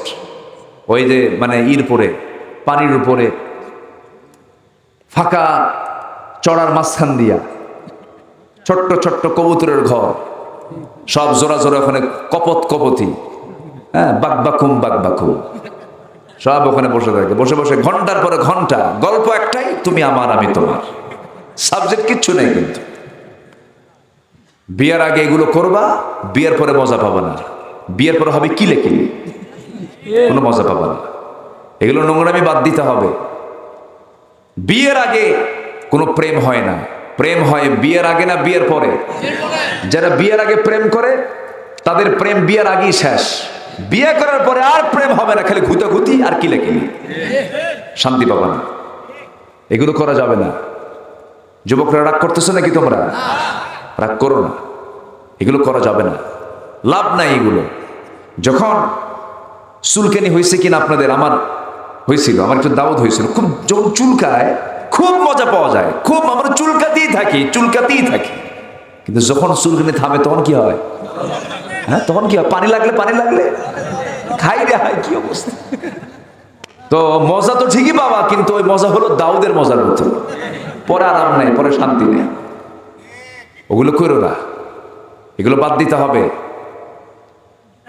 আমাকে একজন প্রশ্ন করছে, এক যুবক ফোন দিয়ে, হুজুর একটা মেয়ের সঙ্গে আমার 2 বছর একটানা সম্পর্ক, হঠাৎ করে 2 মাস আগে সে আমাকে ফাঁকি দিয়ে চলে গেছে। হুজুর, ওর কি গুনাহ হবে না? আমি বললাম, প্রশ্নটা ফোনে করলে কেন বাবা? তোমাকে দেখার খুব শখ হচ্ছে, একটু সামনে আসো। আজকের সামাজিক প্রেক্ষাপট দেখেন কোথায় চলে গেছে। আরেকজন প্রশ্ন করছে, হুজুর শেষ রাতে ফজরের সময় জায়গা পাওয়া যায় না, যদি গার্লফ্রেন্ড আমাকে একটু ডাক দিয়ে দেয় গুনাহ হবে? দেখছেন, গার্লফ্রেন্ড ডাকবে ওর। এই সমস্ত নোংরামিগুলো আজকে চলছে। ছেলে বন্ধুকে জিজ্ঞাসা করে, তোর কি গার্লফ্রেন্ড আছে? না। তুই তো মানুষই না। যার গার্লফ্রেন্ড নাই সে নাকি মানুষই না, ও কাউয়া। এগুলো নোংরামিগুলো আছে না নয়? যুবকরা, যৌবনকে নষ্ট করবা না। যৌবন নষ্ট হলো, তোমার সব নষ্ট হয়ে গেল। বিয়ের প্রয়োজন হবে, আমি এই কথাটা প্রায়ই বলি, বিয়ের প্রয়োজন হবে, এটা লজ্জার কোনো বিষয় নয়। তোমার পেটে ক্ষুধা, খাবারের জন্য যেমন তুমি ছটফট করো, তোমার বিয়ের প্রয়োজন তুমি মনে করো, জেনার কাছে যেও না। বাবাকে গিয়ে মুখ ফুটে বলো, চাচাকে মুখ ফুটে বলো, মাকে বলো, আমি নামাজ পড়ি, আমি জেনার কাজ করতে পারবো না, গুনার কাজ করতে পারবো না, আমাকে বিয়ে দিয়ে দাও। উচিত বাপ মার ন্যায়সঙ্গত সিদ্ধান্ত দিয়ে দাও না, ঠিক কিনা? যুবকরা খুব খুশি হয়েছে, ভালো করে কর। কিছু মুরব্বীদের দোষ আছে, আছে না? কিসের বিয়ারে তোর দিলাম, তোর 8 লাখ টাকা, যা সিঙ্গাপুরে যায়, আর বিয়া করে না। 40 বছর পার হয়, বিয়া কর। কি করে খাওয়াবো? বিয়ে করতে করতে ওর বয়সটা লেগে যায় 50 বছর।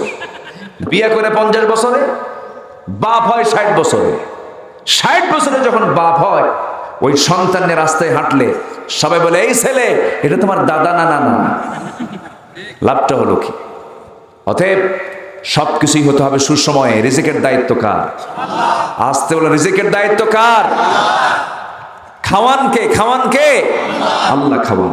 আকাম কুকাম করা যাবে, কোনো অবৈধ কোনো জেনার কাছে নিজেকে জড়ানো যাবে না। আমার বন্ধুগণ, কথায় তো কথা বাড়ে, বহু আলোচনা এখনো রয়ে গেছে। মদ পান করলে পরে মাতাল হয়ে যায়, আল্লাহ এই জন্য মদকে হারাম করে দিয়েছেন। ওই আল্লাহওয়ালার কথা বলছিলাম, যখন মদের বোতলে যখন মুখটা দিয়েছে, মুখ দেওয়ার সঙ্গে সঙ্গে সেই আল্লাহওয়ালা মাতাল হয়ে গেছে। মাতাল হওয়ার মধ্য দিয়ে দেখা গেল সে জেনার কাছেও নিজেকে জড়িয়ে ফেললো, এরপরে খুনটাও করে ফেললো।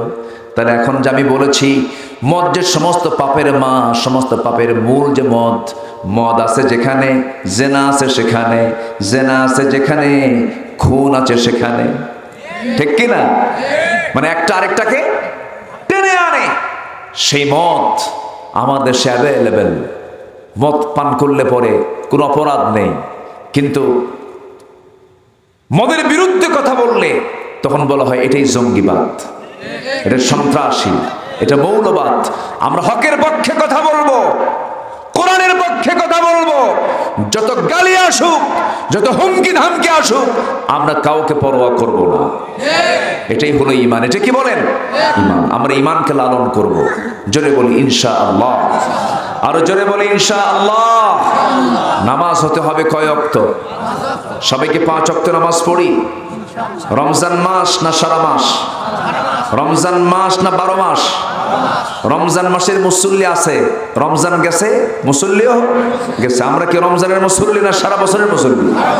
5 ওয়াক্ত নামাজ পড়বেন কারা কারা একটু হাত তুলে দেখেন দেখি। জোরে বলি ইয়া আল্লাহ, আরো জোরে বলি ইয়া আল্লাহ।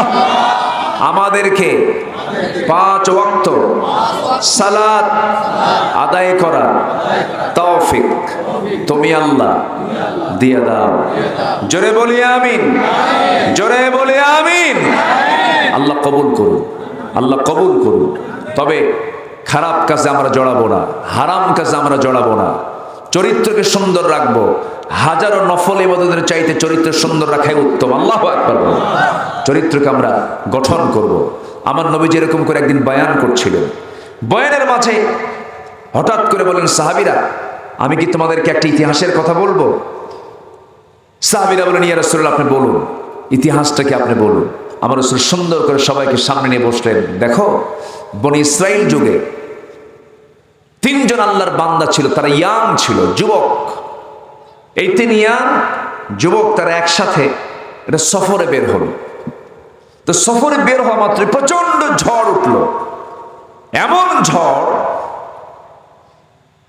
বাতাস, এমন জোরে বাতাস বইতে লাগলো, বালুর ঝড় শুরু হয়ে গেল। এটাকে নিয়ন্ত্রণ করতে না পেরে তারা সামনে আর দাঁড়াতে পারলো না। তারা একটা গিয়ে পাহাড়ি গর্তের মধ্যে গিয়ে আশ্রয় নিল। এই বর্ণনা করতেছেন মুহাম্মদ সাল্লাল্লাহু আলাইহি ওয়াসাল্লাম। গর্তের মধ্যে গিয়ে তারা আশ্রয় নিল। প্রচন্ড ঝড় এবং এবার বৃষ্টি শুরু হয়ে গেছে। এই প্রচন্ড ঝড় এবং বৃষ্টির মাঝে ওই গর্তের ভিতরে তিনটা যুবক যখন আশ্রয় নিয়েছে, আল্লাহর কি ফায়সালা, পাহাড়ি ঢলের কারণে উপর থেকে একটা বড় ওজনের পাথর এসে ওই গর্তের মুখে যখন লেগে গেল। ওই গর্তের মুখে, পাহাড়ের গর্তের মুখে যখন বড় ওজনের পাথরটা যখন লেগে গেছে, আর নড়াচড়া হচ্ছে না, মুখটা বন্ধ হয়ে গেছে। এই তিনজন যুবকের বিশাল টেনশন সৃষ্টি হলো। তারা ভাবলো মনে মনে, মনে হয় মৃত্যু ছাড়া আমাদের আর আজকে এখান থেকে পার হওয়ার কোনো সুযোগ নাই। চোখের পানি ফেলে ফেলে কান্দে। আমার রাসূল বর্ণনা করছেন, সাহাবীরা শোনো, ওই তিন যুবক সেই সময় ওই গর্তের মধ্যে তিনজন তিন দিকে, তারা তিন দিক হয়ে চোখের পানি ফেলতে ফেলতে আল্লাহর কাছে তারা রোনাজারি করতেছে।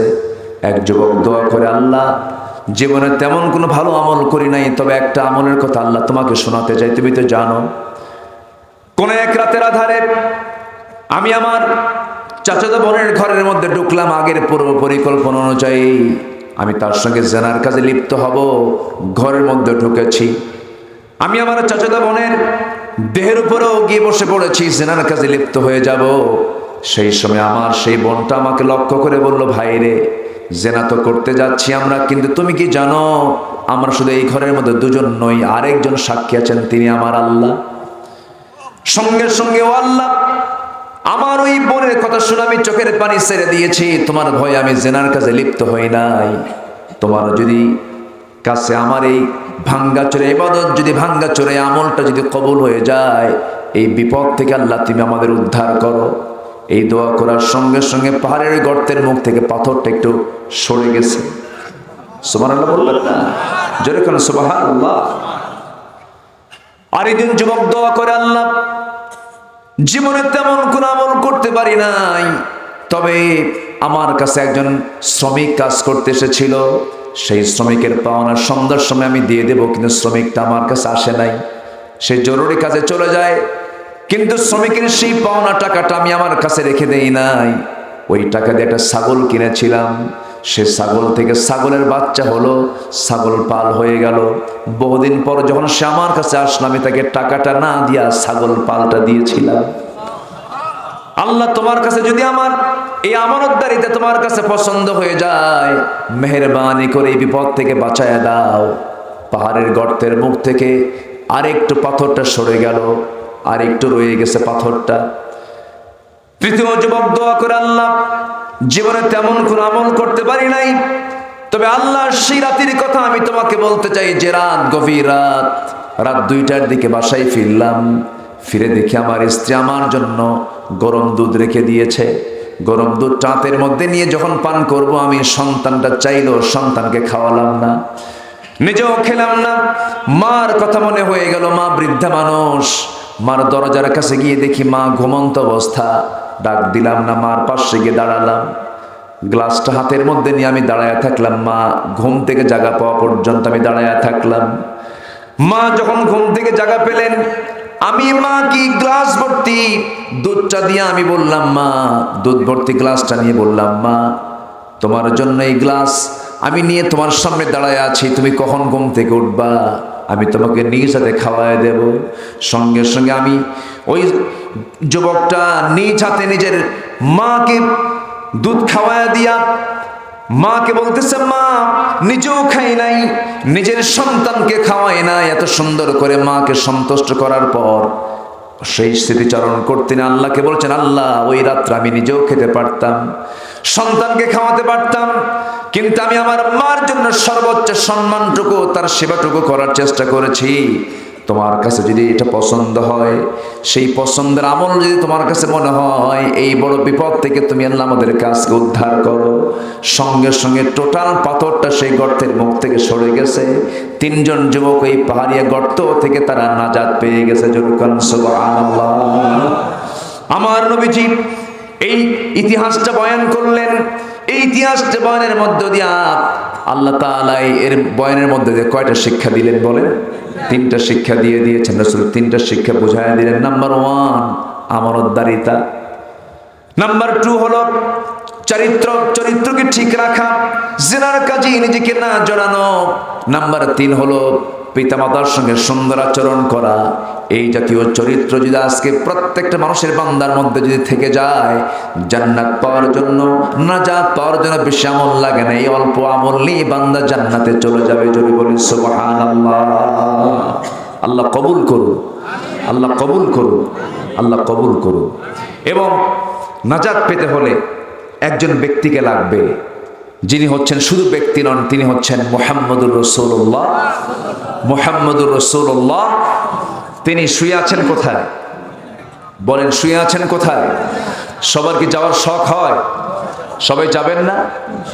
এখন কি যাওয়া কি কঠিন? আমার কাছে তো মনে হয় না। কেন কঠিন না বলবো আমি, দেখেন, আমি এই জন্য সহজ বলতে চাই, যদি কেউ আগামীকালকে মদিনায় যেতে চায়, যেতে পারবে। এত সহজ হয়ে গেছে। ওমরা ভিসা, এই ভিজিট ভিসা খুব ইজি করে দিয়েছে সৌদি গভর্নমেন্ট, আপনি যেতে পারবেন।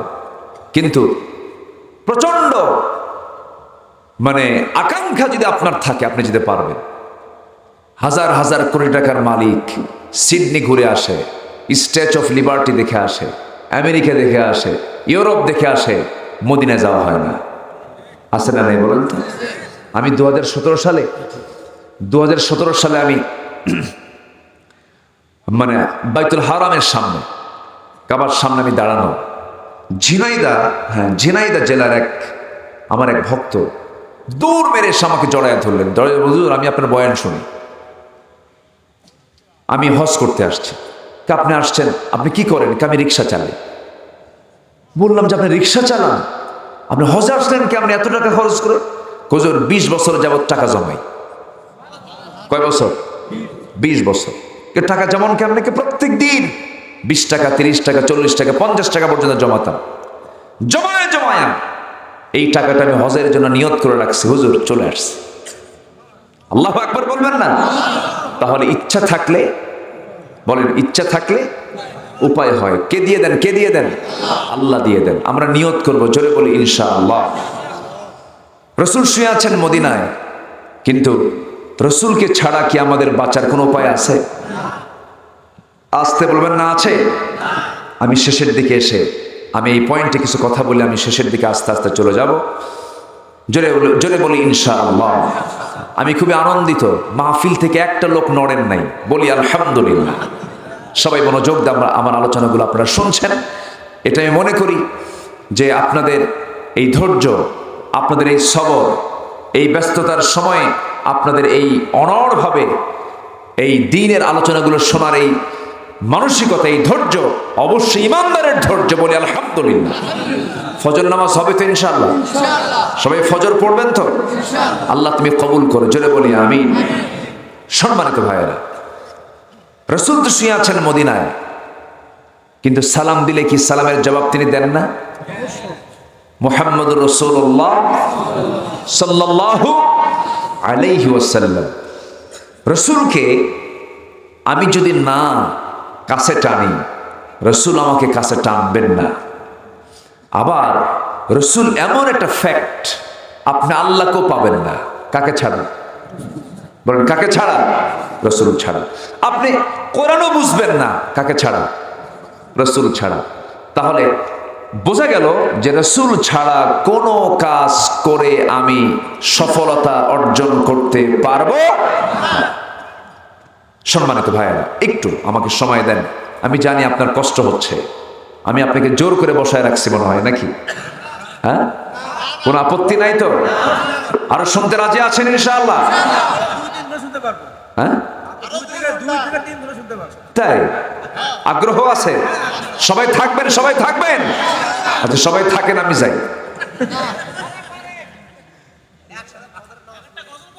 মাশাআল্লাহ, জি বলবো বলবো, জোরে বলি ইনশাআল্লাহ। আমরা কোন নবীর উম্মত? শেষ নবীর নাম কি বলেন? মুহাম্মদ সাল্লাল্লাহু আলাইহি ওয়াসাল্লাম। আমাদের কিছু আদব রাখা দরকার, সে নবীর ক্ষেত্রে কিছু শিষ্টাচার রাখা দরকার। 5টা শিষ্টাচার, 5টা আদব নিয়ে আমি কথা বলি। আমি শেষের দিকে আস্তে আস্তে যাব। এই দিকে আমি 3টা শেষ করেছি, 3টা আদেশ, আদর, ইহসান, এবং সাথে আরেকটা আমি ফিনিশিং দেইনি, ওয়াইতা ইদিল কুরবা, নিকটতম আত্মীয় স্বজনদের দিকে খেয়াল রাখো। এই যে আজকে ঈদের দিন, খালার বাড়িতে খালার খবর নাই, ফুবুর কোনো খবর নাই। কি খালার খবর কিন্তু ঠিকই নাই, কিন্তু খালা বড় না ফুফু বড়? ও খালা ছোট, খালাও বড়। খালা হলো মার দিকের, আর ফুফু হলো বাবার দিকের। মার দিকের আত্মীয় স্বজনের কোনো ঘাটতি নাই, কিন্তু বাবার দিকের আত্মীয় স্বজনে কিছু ঘাটতি আসতে কয়, আরো জোরে কন। ফুফুর খবর, ফুফুটা খুব মানে অবহেলার পাত্র হয়ে গেছে, ফুফুর খবর নেয় না, উচিত না। আমরা খবরগুলো রাখবো। নিজের ভাইয়ের কোনো খবর নাই, নিজের বোনের খবর নাই, ধর্ম ভাই ধর্ম বোন বানায়, আছে না নাই? এটা হালাল না হারাম? ধর্ম বোন বানাইছেন, দেখা করে জায়েজ আছে? জায়েজ নাই, দেখা করে বোন, ধর্মের বোন, এটা ধর্ম, এটা শয়তান, শয়তান এগুলো, এগুলো কি বলেন? শয়তান। দেখা করা জায়েজ নাই। ও এই তো যে কইছে, বোন থেকে কি হয়? এমন বোন, বোন থেকে কি হয়? মানে নবাদ দিয়া হর্ষও লাগায়। হ্যাঁ, নবাদ দিয়ে কি লাগায়? হর্ষও লাগায়। আমাকে একজন বলছিল সব ধর্ম ধর্ম বোন বানান যায়, অনেক কিছু বানান যায়, ধর্ম বউ বানান যায় না। ও একজন প্রশ্ন করছে না, মানে ধর্ম সবকিছু বানান যায়, ধর্মের বউ বানান যায় কিনা? ওরে মহাস্থানের মাজারে নিয়ে যান একটু, ওখানে কিছু গাঁজাখোর আছে,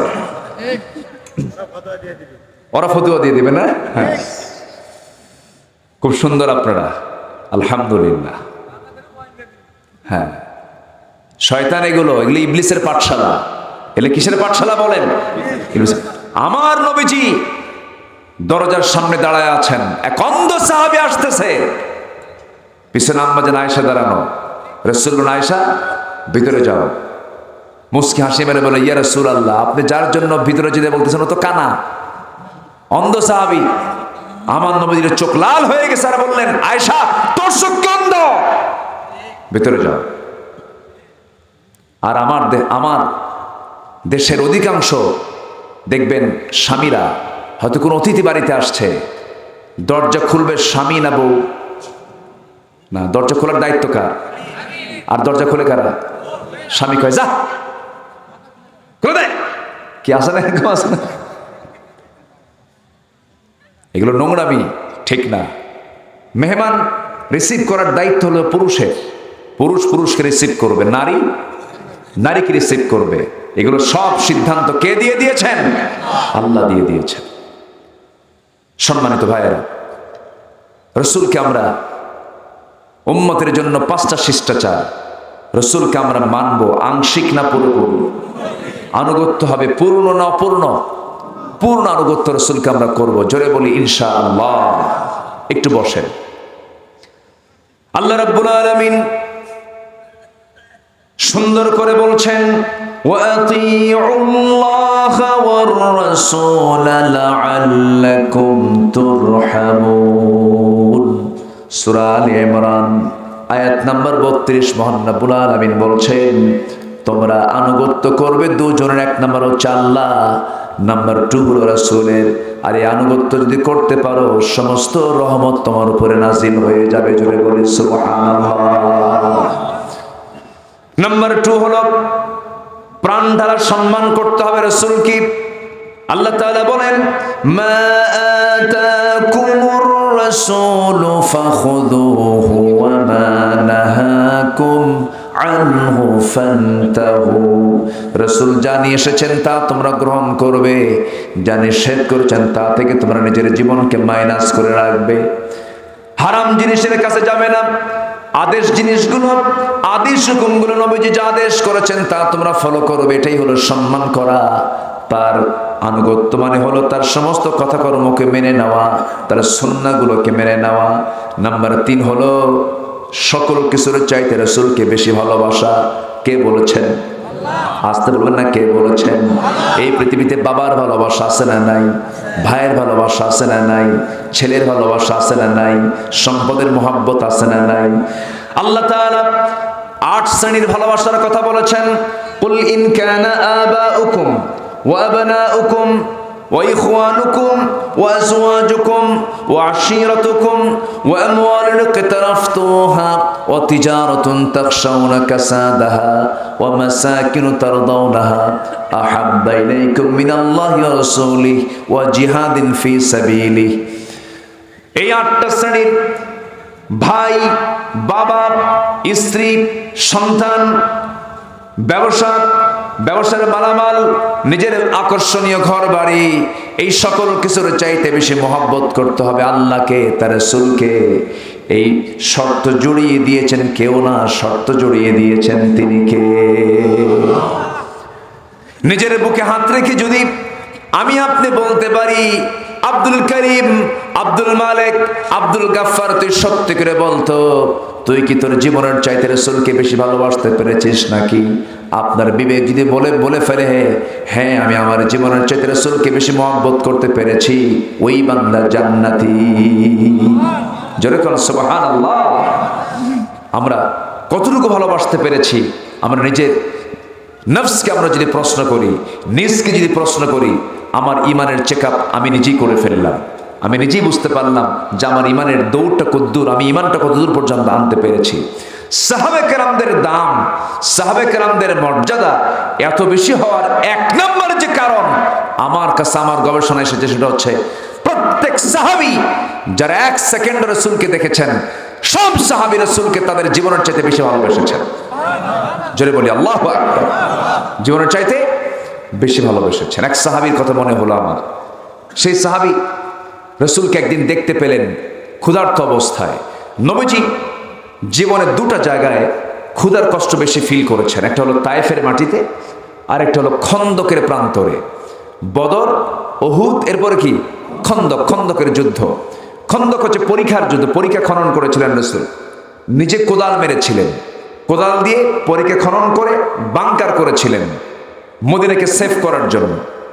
তো আমার নবীজি সাহাবে কেরামকে অর্ডার করেছেন, ঠিক আছে, কিন্তু রাসূল নিজে কোদাল হাতে নিয়েছেন, নিজেও খুঁড়েছেন, সাহাবে কেরামও খুঁড়েছেন, নিজেও কষ্ট করেছেন, সাহাবে কেরামও কষ্ট করেছেন।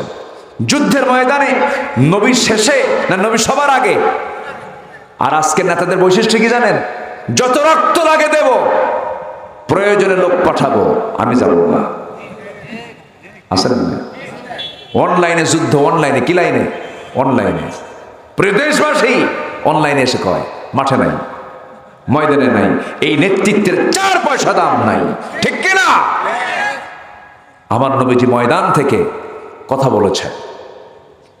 খন্দকের পরীক্ষা খননের সময় আমার নবীজির কোদাল মারার সময় একটানা 4 দিন তিনি খাবার তো দূরের কথা, পানি পর্যন্ত পান নাই, খাবারই নাই। এই নবীজির এই 4টা দিন যখন চলে গেল, কেউ টের পায় নাই রাসূল ক্ষুধার্ত অবস্থা। এক সাহাবী রাসূলকে খুব মহব্বত করতেন। কাছাকাছি গিয়ে দেখেন রাসূল ক্ষুধার যন্ত্রণা সহ্য করতে না পেরে পেটে পাথর বেঁধেছে।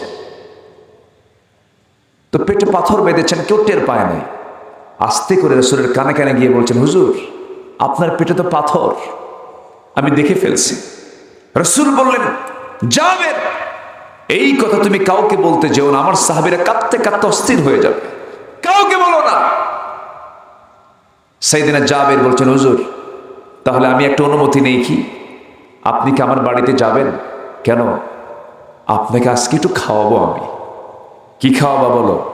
হুজুর আমি তো গরিব মানুষ, আমার বাড়িতে ছোট্ট একটা ছাগল আছে, 5 থেকে 6 কেজি ওজন হবে। আমি একটু রান্না বান্না করে আমার বউকে প্রস্তুত করতে বলি, আপনি যাবেন তো? কে ঠিক আছে যাবেন, তুমি যাও বাড়িতে গিয়ে প্রস্তুত করো। চলে আসছেন বাড়িতে, বউটাকে সামনে রেখে বলতেছে আমার স্ত্রী, আমরা গরিব মানুষ, তেমন কিছু নাই, রাসূল তো ক্ষুধার্ত, আমার বাড়িতে দাওয়াতের জন্য তিনি আমাকে অনুমতি দিয়েছেন, আমার বাড়িতে তাশরীফ আনবেন, ছাগলটা জবাই করলাম, সুন্দর করে রান্না বান্না করো, জীবনের শ্রেষ্ঠ দিন হবে আজকে, আমার জীবনের শ্রেষ্ঠ দিন হবে, আমার বাড়িতে রাসূল তাশরীফ আনবেন। সব কিছু আয়োজন সম্পন্ন করে যখন তিনি বইয়ের কাছ থেকে যখন ফিরে আসবেন, স্ত্রী তার স্বামীকে ডাক দিয়ে বলছে, আমার স্ত্রী, আমার স্বামী এদিকে আসেন। ছোট্ট ছাগল, বেশি লোককে দাওয়াত দিলে পরে রাসূলকে খাওয়াতে পারবো না, রাসূলকে কানে কানে বলে আস্তে করে রাসূলকে সবার কাছ থেকে নিয়ে আসবেন, মাছ থেকে নিয়ে আসবেন। আচ্ছা ঠিক আছে। সাহাবী জাবের করলেন কি, নবীর কাছে চলে গেলেন, নবীর কাছে গিয়া পাশে বসে কানে কানে বলছে, হুজুর রান্না বান্না শেষ হয়েছে, চলেন আমরা যাই এখন। আমার নবীজি শোনা মাত্রই আস্তে করে সবার সামনে দাঁড়িয়ে গেলেন, 600 সাহাবীর সামনে দাঁড়িয়ে গিয়ে বলছেন, সাহাবীরা শোনো, তোমার কি জানো জাবের আমাকে দাওয়াত দিয়েছে তার বাড়িতে, আর আমি রাসূল তোমাদের সবাইকে দাওয়াত দিলাম, চলো আমরা জাবেরের বাড়িতে যাই। এই কথা শোনা মাত্রই যিনি দাওয়াত দাতা তার তো ধরফর শুরু হয়ে গেছে। 5 কেজি ছাগল, 600 সাহাবী, বলেন কি হতে পারে? বিশাল চিন্তা, বিশাল টেনশন শুরু হয়ে গেল। রাসূল বলছেন, জাবের তোমার চেহারা এরকম হলো কেন? হুজুর কাম তো সারা আমার, আমি কেমনে কি করি, আমি কেমনে কাভার করব, আমি তো বড় বিপদে পড়ে গেলাম। আমার রাসূল মুস্কি হাসি মেরে বলছে, জাবের আমি কি সেই নেতা আমার কর্মী না খেয়ে থাকবে আমি একা গিয়ে খাবো? অসম্ভব, আমি সেই নেতা নই, আমিও খাবো না, আমার কর্মী খাবে না, আমি খাবো, আমার কর্মীও খাবে। আল্লাহু আকবার বলেন। এখনকার নেতাগুলো আগে খায় না আগে খাওয়ায়, আগে খায় না খাওয়ায়, শুধু কি খায় না পাচার করে? হ্যাঁ পাচার করে, যারা পাচার করে ওদেরও পাচার করা দরকার। তোরা থাক, তোরা যা, তোরাও যা।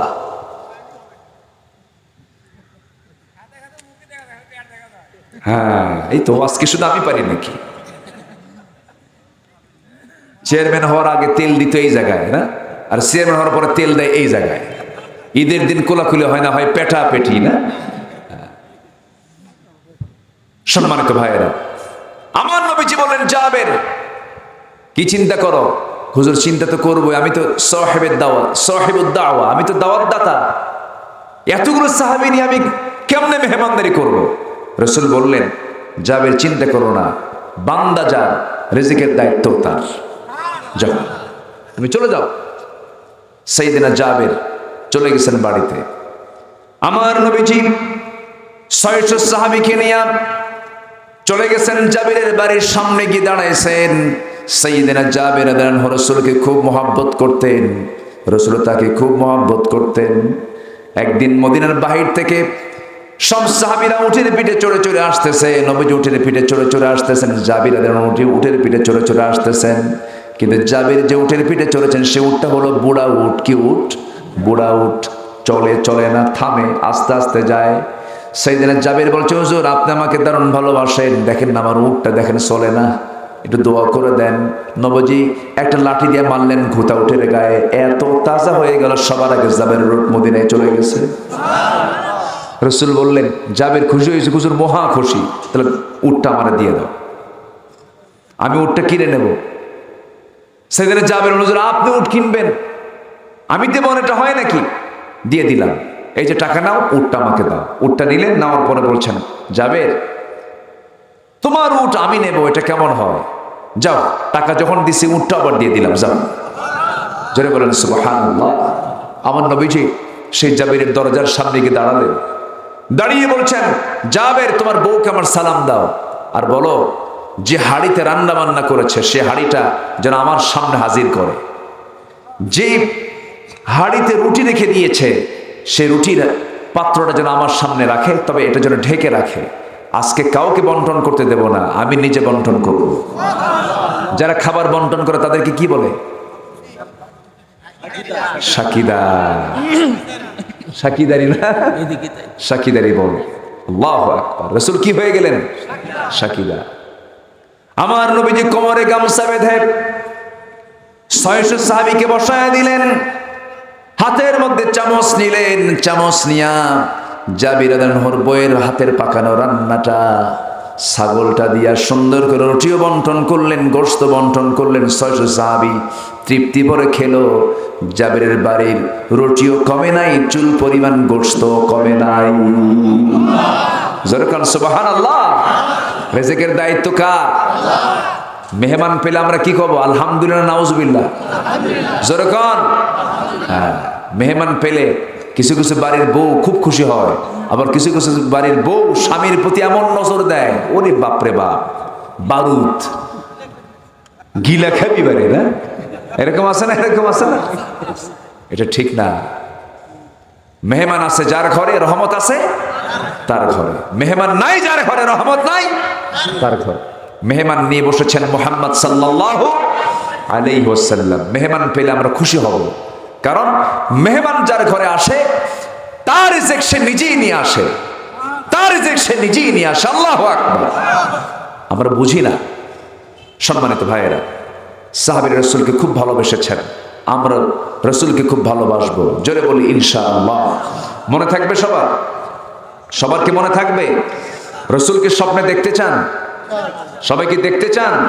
রাসূলকে স্বপ্নে দেখতে চাইতে হলে একটা আমল আমরা বেশি করে করব, সেটা হলো রাসূলের কোনো সুন্নতকে বাদ দেব না, আর একটা দোয়া সর্বক্ষণ পড়ব, আল্লাহুম্মা সাল্লি আলা মুহাম্মদ ওয়া আলা আলি মুহাম্মদ। এই দরুদ ইব্রাহিমটা যার মুখে যত বেশি থাকবে, ঘুমের পূর্বে এই দরুদটা পড়ে পড়ে যার ঘুমটা হবে রেগুলার, আল্লাহর কসম করে বলি রাসূলকে সে স্বপ্নে দেখবে।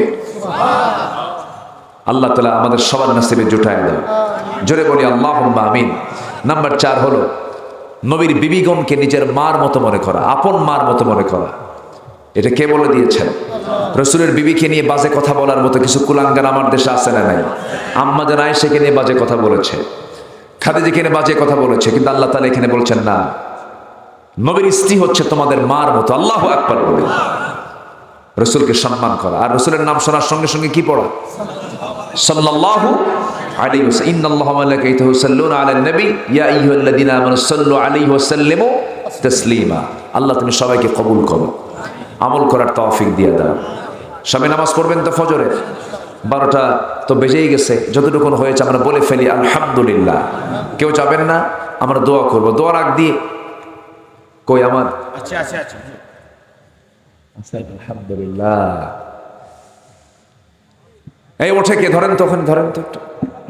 বসেন, এই বসেন বসেন, একটু বসেন।